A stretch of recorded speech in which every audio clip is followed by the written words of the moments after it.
Welcome to our new blog चलते आज मुझे गोटे नुआ गच जोटा कि बहुत मात्रा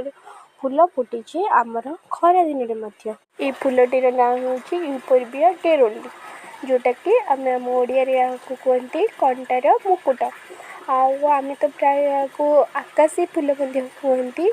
किंतु आपण मान एरिया ये फूलटी को कौन कहते आमको कमेंट सेक्शन में जनातु आपड़ जदि ये गच को लगे चाहते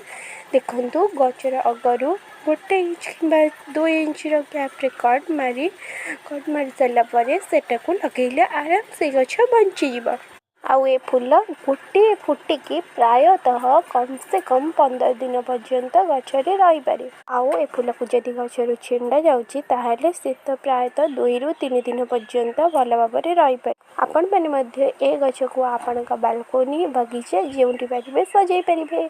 रोची धन्यवाद आम सहित जोड़ी रुहतु।